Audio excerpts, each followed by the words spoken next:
नमस्कार, news room में आप सभी का स्वागत है। समूचा उत्तर भारत इस समय मूसलाधार बारिश से उपजे जल प्रलय जैसे हालात से गुजर रहा है। वहीं कुछ पहाड़ी राज्यों में अगले 24 घंटों में भारी बारिश की चेतावनी के चलते प्रशासन अलर्ट मोड पर है। इस बीच कई राज्यों में बारिश थमने के बाद जल निकासी के प्रयास युद्ध स्तर पर चल रहे हैं, तो वहीं महानगरों में सोमवार का पहला कामकाजी दिन होने के चलते ट्रैफिक रेंगता हुआ देखा गया, क्योंकि सड़कों पर पानी भरा था।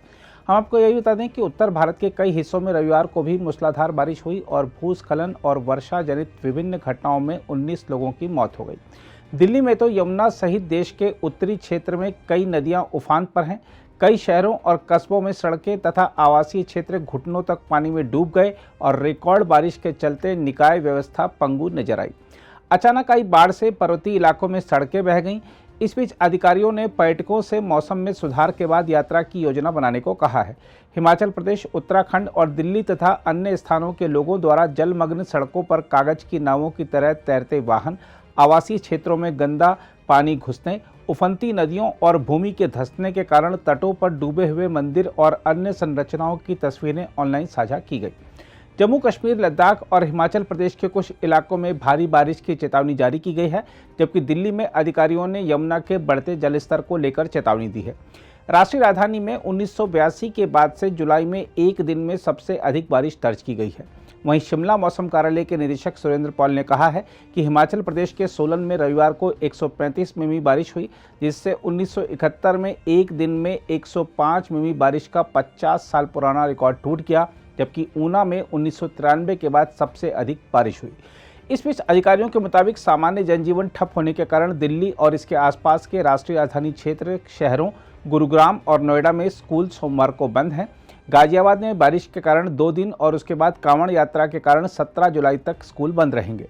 भारी बारिश से रेलवे सेवाएं भी प्रभावित हुई हैं। उत्तर रेलवे ने कहा है कि लगभग 17 रेलगाड़ियां रद्द कर दी गई हैं और लगभग 12 अन्य का मार्ग बदला गया है। जल भराव के कारण 4 स्थानों पर यातायात रोक दिया गया है। हिमाचल प्रदेश में 10 जिलों में अत्यधिक भारी बारिश के पूर्वानुमान को लेकर रेड अलर्ट जारी किया गया है। राज्य में भूस्खलन की 3 अलग अलग घटनाओं में 5 लोगों की मौत हो गई।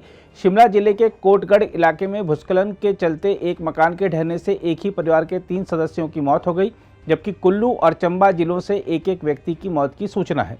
हिमाचल प्रदेश आपातकालीन अभियान केंद्र के अनुसार पिछले 36 घंटों में 14 बड़े भूस्खलन और अचानक बाढ़ की 13 घटनाओं की सूचना मिली है, जबकि 700 से अधिक सड़कें बंद कर दी गई हैं।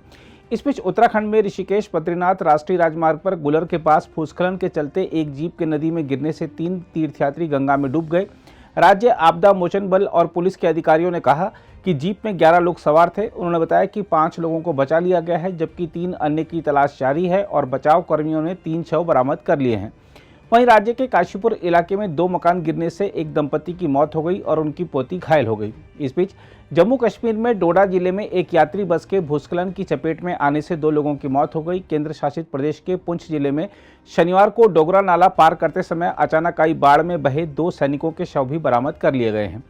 श्रीनगर में भारी बारिश से कुछ राहत मिली है और 3 दिन तक निलंबित रहने के बाद रविवार को पंचतरणी और शेषनाग आधार शिविरों से अमरनाथ यात्रा फिर से शुरू हो गई है। जम्मू कश्मीर के ऊंचाई वाले इलाकों के साथ साथ लद्दाख से भी हिमपात की खबरें हैं, जहां भारी बारिश को लेकर रेड अलर्ट जारी किया गया है। नदियों में जलस्तर के खतरे के निशान को पार करने के साथ जम्मू कश्मीर के कठुआ और सांबा जिलों के साथ ही निचले जल ग्रहण क्षेत्रों के लिए रेड अलर्ट जारी किया गया है। इसके अलावा पर्वतीय राज्यों में अचानक आई बाढ़ से कई लोग फंस गए हैं। हिमाचल प्रदेश के लाहौल और स्पीति के चंद्रताल में लगभग 200 लोग फंस गए और ब्यास नदी में जलस्तर बढ़ने के कारण चंडीगढ़ मनाली राजमार्ग का एक हिस्सा बह गया। अचानक बाढ़ से भूस्खलन और भू धसाव के कारण उत्तराखंड के पर्वतीय क्षेत्रों के गांवों तक सड़क मार्ग से पहुंचना मुश्किल हो गया है। हिमाचल प्रदेश में मनाली में दुकानें बहने और कुल्लू, किन्नौर तथा चंबा में नालों में उफान से वाहनों के बह जाने की भी सूचना मिली है। पंजाब और हरियाणा के कई हिस्सों में भारी मानसूनी बारिश के कारण निचले इलाकों में बड़े पैमाने पर जल भराव हो गया और बाढ़ आ गई, जिससे सबसे अधिक प्रभावित स्थानों पर अधिकारियों को कार्रवाई में जुटना पड़ा। पंजाब सरकार ने मंत्रियों, उपायुक्तों, वरिष्ठ पुलिस अधीक्षकों और अन्य संबंधित अधिकारियों को प्रभावित क्षेत्रों का दौरा करने और लोगों को आवश्यक सहायता प्रदान करने का निर्देश दिया है। हरियाणा में 3 नदियां मारकंडा, घग्गर और टांगरी के खतरे के निशान के करीब बहने के बीच बाढ़ नियंत्रण कक्ष स्थापित किया गया है। भारी बारिश के कारण राज्य के गुरुग्राम के कई हिस्सों में गंभीर जलजमाव और यातायात जाम हो गया। हरियाणा में प्रशासन ने कॉरपोरेट घरानों को सोमवार को घर से काम करने और स्कूलों को छुट्टी की घोषणा करने की सलाह दी है।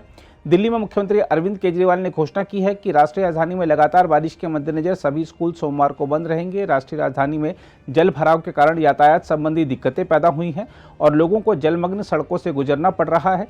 बारिश के चलते सड़कों पर वाहन फंस गए हैं और भूमिगत मार्गों में पानी भर गया है। मुख्यमंत्री आज इस मुद्दे पर बैठक भी करने वाले हैं। उत्तर प्रदेश में भी भारी बारिश होने की खबर है, जहां रविवार को कौशाम्बी में बारिश के कारण घर के टीन शेड पर पेड़ की शाखा गिरने से 10 वर्षीय एक लड़की की मौत हो गई। वहीं मुजफ्फरनगर में भारी बारिश के कारण घर की छत गिरने से एक महिला और उसकी 6 साल की बेटी की मौत हो गई। राज्य के बलिया में शनिवार को बिजली गिरने की अलग अलग घटनाओं में 2 लोगों की मौत हो गई और 3 अन्य घायल हो गए। राजस्थान में कुछ इलाकों में भारी से बहुत भारी बारिश हुई, जबकि कई इलाकों में मध्यम से भारी बारिश हुई। अगर आप भी लेना चाहते हैं देश दुनिया की तमाम जानकारी तो आज ही सब्सक्राइब करें हमारे चैनल को। साथ ही नीचे दिए बेल आइकन को जरूर दबाएं ताकि हर अपडेट आप तक पहुंच सके।